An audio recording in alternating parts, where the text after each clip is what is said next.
ভাৰতবৰ্ষৰ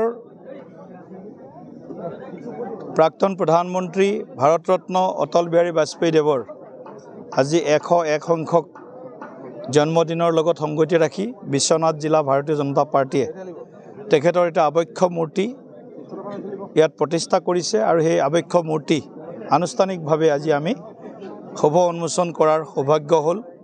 পোনপ্ৰথমে আমি অসম সুহৃদ অটল বিহাৰী বাজপেয়ী দেৱৰ প্ৰতি গভীৰ শ্ৰদ্ধা নিবেদন কৰিছোঁ আৰু তেখেতৰ পুণ্যাত্মাৰ শান্তিৰ বাবে আমি ঈশ্বৰৰ ওচৰত প্ৰাৰ্থনা কৰিছোঁ। অটল বিহাৰী বাজপেয়ী দেৱ বহুমুখী প্ৰতিভাৰে ধনী ব্যক্তিত্বৰ অধিকাৰী আছিল আৰু তেখেতৰ দিনতেই অসম উত্তৰ পূৰ্বাঞ্চলে বিভিন্ন উপহাৰ লাভ কৰিছিল। ডোনাৰ মিনিষ্ট্ৰী 10% টোটেল ভাৰতবৰ্ষৰ বাজেট আউটলেৰ তাৰ পৰা আৰম্ভ কৰি ইষ্ট ৱেষ্ট কৰিডৰ আৰু জনজাতি মন্ত্ৰণালয় বেলেগ ডিপাৰ্টমেণ্ট অসম আন্দোলনৰ সময়ত বাজপেয়ী দেৱে অসমলৈ আহি অসমীয়া ৰাইজৰ লগত থিয় দিছিল। অবৈধ বাংলাদেশীৰ যি অবাধ প্ৰব্ৰজন সেই প্ৰব্ৰজনক ৰাষ্ট্ৰীয় সমস্যা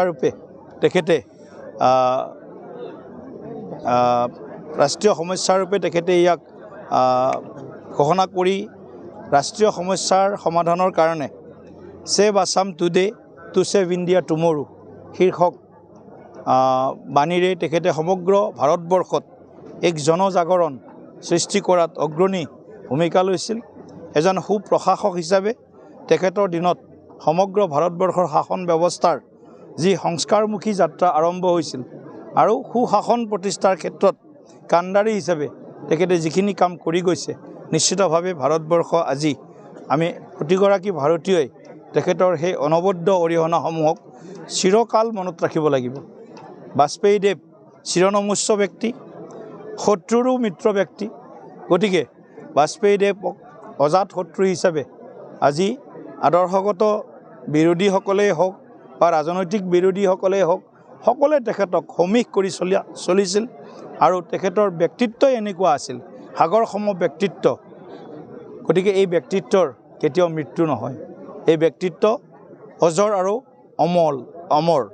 সেইকাৰণে আমি দিল্লীত তেখেতৰ যি শেষ অন্তিম স্থান সেই অন্তিম স্থানক আমি সদৈৱ অটল নামেৰে নামাকৰণ কৰিছোঁ আৰু বাজপেয়ী দেৱৰ যি তেখেতৰ কাম কাজ তেখেতৰ নীতি আদৰ্শ আছিল সেইখিনিক আমি আগবঢ়াই লৈ যোৱাৰ কাৰণে আমি আমাৰ প্ৰয়াস অব্যাহত ৰাখিছোঁ। আপুনি বিচৰা বাতৰি পাব কেৱল নিউজ 18 এপত। নিউজ 18 এপ ডাউনলোড কৰিবলৈ স্কেন কৰক এই QR কোড। গুগল প্লে ষ্টৰতো পাব এই নিউজ 18 এপ।